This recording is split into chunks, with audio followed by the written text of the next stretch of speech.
Assalamualaikum warahmatullahi wabarakatuh.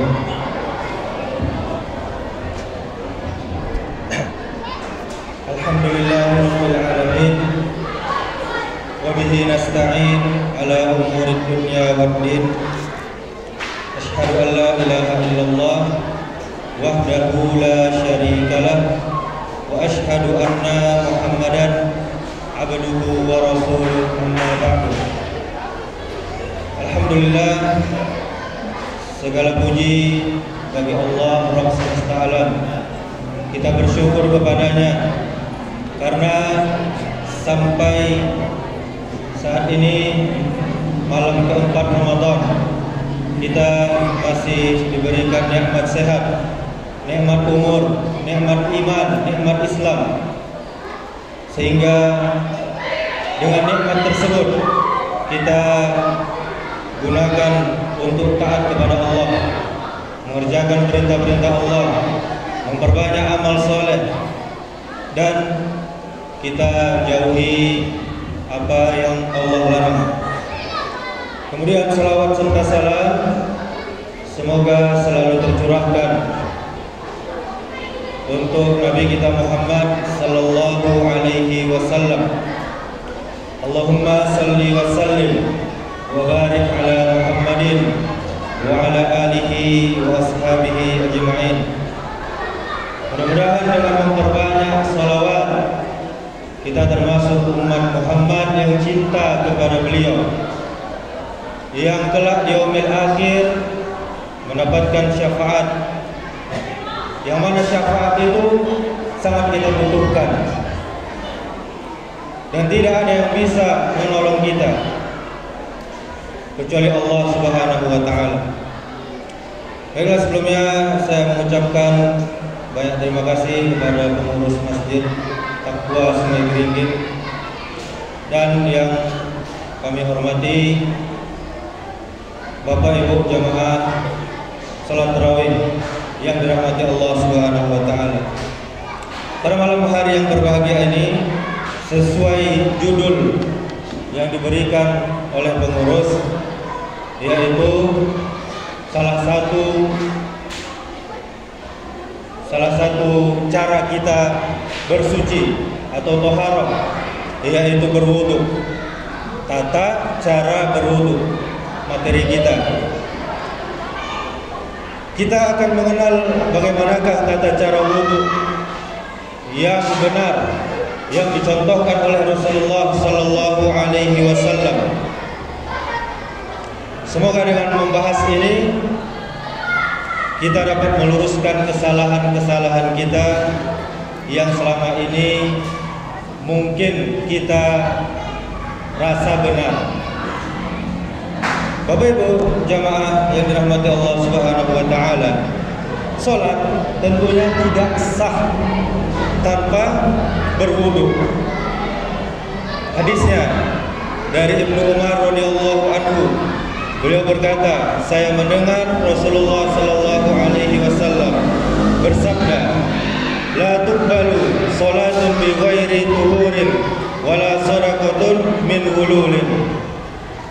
Tidak ada salat kecuali dengan taharah, bersuci, berwudu, dan tidak ada sedekah dari hasil pengkhianatan.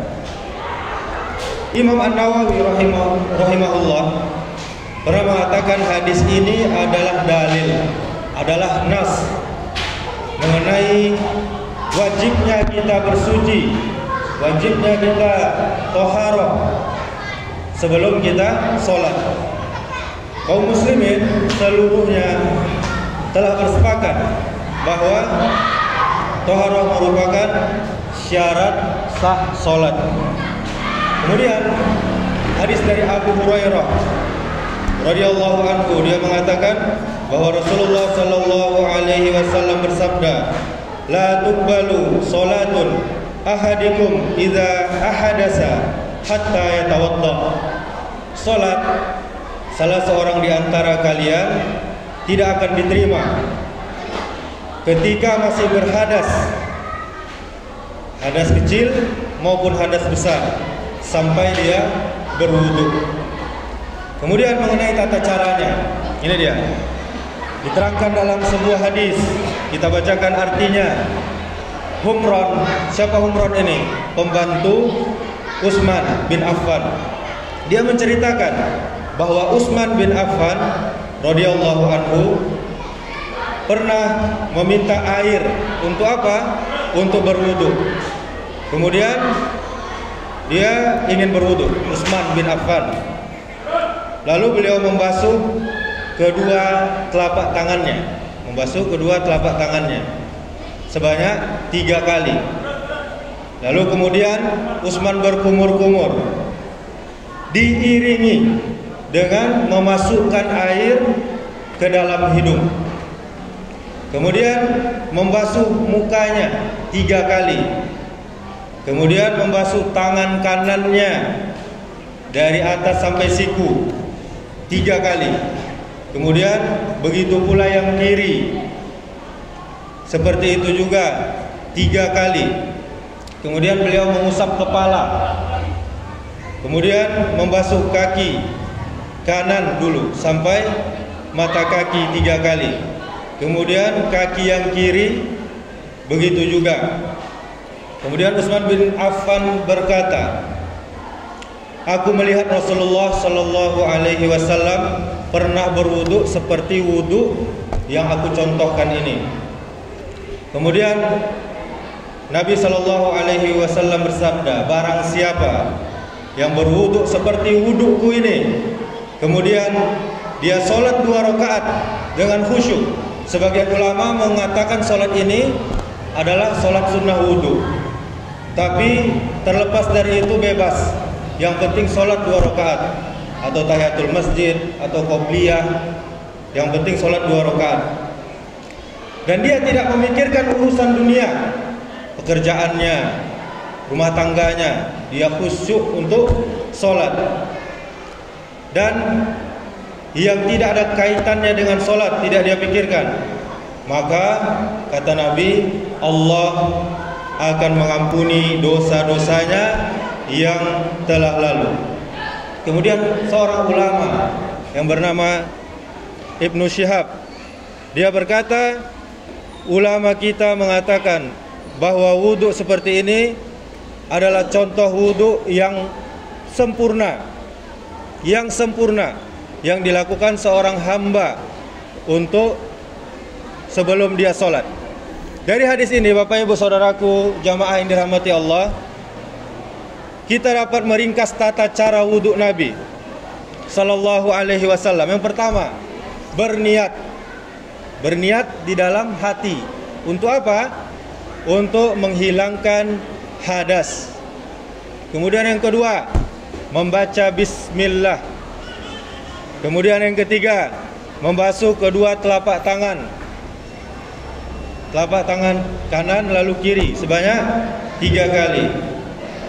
Kemudian mengambil air dengan tangan kanan, lalu dimasukkan ke dalam mulut untuk berkumur-kumur. Setelah itu langsung sisanya dihirup ke dalam hidung. Lalu tangan kiri membuang air hirupan tadi. Diambil dengan tangan kanan, masukkan ke dalam mulut, lalu dihirup, lalu dibuang bersamaan dengan tangan kiri. Tidak seperti yang kita banyak lakukan, kumur-kumur 3 kali, lalu hidung. Ya.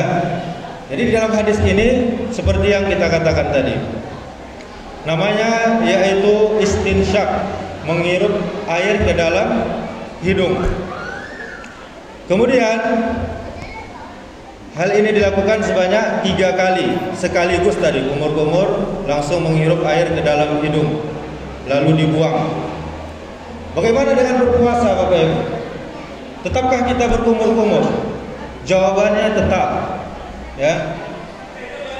Tidak ada alasan untuk tidak berkumur-kumur. Bahkan kata Nabi apa? Jika tidak memberatkan umatku, maka akan aku suruh mereka bersiwak setiap akan sholat. Bersiwak ini apa? Sikat gigi. Ya, ini tidak mengenal bulan Ramadan maupun di luar bulan Ramadan. tetap berkumur-kumur dan menghirup air di dalam hidung dengan tidak berlebihan. Kemudian membasuh seluruh wajah. Banyak juga orang salah di sini, wajahnya hanya depan ini saja yang dia basahi. Padahal di samping ini juga wajah, di bawah dagu juga wajah. Ya, itu semuanya dibasahi sebanyak 3 kali. Kemudian membasuh tangan kanan. Boleh dari atas ke siku, boleh juga dari siku ke bawah, sebanyak 3 kali kanan, lalu 3 kali kiri. Dan jari jemari dicuci, disela-selakan.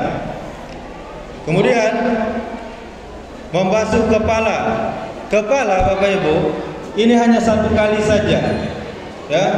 Pertama, cara Nabi membasuh kepala yaitu membasahi kedua telapak tangannya, lalu diletakkan di atas kepala, lalu ditarik ke belakang. Setelah itu dikembalikan lagi ke depan, lalu jari telunjuknya dimasukkan ke dalam telinga dan ibu jarinya menggosok telinganya dari belakang. Ini dilakukan 1 kali. Dan kebanyakan kita melakukan wudu hanya ubun-ubunnya saja dibasahi. Ya, tidak sesuai dengan hadis Nabi sallallahu alaihi wasallam. Kemudian ini hadisnya, membasuh kepala ini adalah hadis riwayat Ibnu Majah. Kemudian Bapak Ibu yang dirahmati Allah Subhanahu wa taala, setelah itu membasuh kaki sampai mata kaki minimal sebanyak 3 kali, dan jari-jari kaki tentunya disela-selakan juga dengan tangan kita. Kemudian membaca doa. Banyak juga orang yang tidak hafal doa setelah wudu. Asyhadu an la ilaha illallah wahdahu la syarikalah wa asyhadu anna Muhammadan abduhu wa rasuluh. Bukan syahadat yang seperti biasanya, asyhadu an la ilaha illallah wa asyhadu anna Muhammadar rasulullah. Tidak. Tapi asyhadu an la ilaha illallah wahdahu la syarikalah wa asyhadu anna Muhammadan abduhu wa rasuluh. Ada lagi doa tambahannya, Allahumma ja'alni minat tawwabina wa ja'alni minal mutatahhirin. Sampai sini tidak ada tambahan wa ja'alni min ibadikas sholihin. Itu tidak ada hadisnya. Yang artinya aku bersaksi bahwa tiada sesembahan yang benar kecuali hanya Allah Subhanahu wa taala semata. Tidak ada sekutu baginya. Dan aku bersaksi bahwasanya Muhammad adalah hamba dan utusan Allah. Ya Allah, jadikanlah aku hamba yang bertaubat dan jadikanlah aku sebagai orang yang bersuci. Kata Nabi, jika wudhu kita sempurna, sempurna itu maksudnya seperti yang dicontohkan tadi, 3 kali, dan dia membaca doa sesudah berwudu, maka akan dibukakan baginya pintu surga sebanyak 8 pintu surga, dan dia akan masuk lewat pintu mana saja yang dia mau. Ini hadis riwayat Tirmizi. Tentunya Bapak Ibu, saudara yang dirahmati Allah, ini kita lakukan tertib berurutan. Tidak sah kalau tidak berurutan. Kemudian wudu kita ini akan batal apabila yang pertama buang air kecil, atau buang air besar, atau buang angin. Kemudian keluarnya mani, wadi, dan mazi. Wadi dan mazi ini adalah pengantar sebelum keluarnya mani. Kemudian tidur lelap. Tidur lelapnya apa patokannya ibu, bapak-bapak? Bakaruh, ngorok. Ini banyak yang terjadi tanpa kita sadari ketika khatib berkhutbah. Tanpa sadar tertidur, bahkan keluar suara ngoroknya. Ini bisa jadi wudunya batal dan hendaklah dia berwudu kembali. Kemudian hilang akal. Ini ada beberapa penyakit manusia, hilang akalnya, atau stres, atau gila, atau mabuk, atau pingsan, dan yang lainnya. Kemudian batal wuduknya jika memakan daging unta. Jadi selain daging unta yang dimakan, wuduknya masih bertahan, belum batal. Saudaraku, Bapak Ibu kaum muslimin yang dirahmati Allah Subhanahu wa taala, marilah kita sempurnakan wuduk kita. Jangan kita lagi wuduk asal-asalan. Kita gunakan air untuk berwuduk dengan tidak berlebihan, dengan secukupnya, dengan wuduk yang sempurna. Allah Subhanahu wa taala akan ampuni dosa-dosa kita yang kecil, dan Allah akan bukakan pintu surga, dan Allah akan terima solat kita insyaallah. Demikianlah, semoga bermanfaat. Subhanakallahumma wa bihamdika asyhadu an la ilaha illa anta astaghfiruka wa atubu ilaik. Wassalamualaikum warahmatullahi wabarakatuh.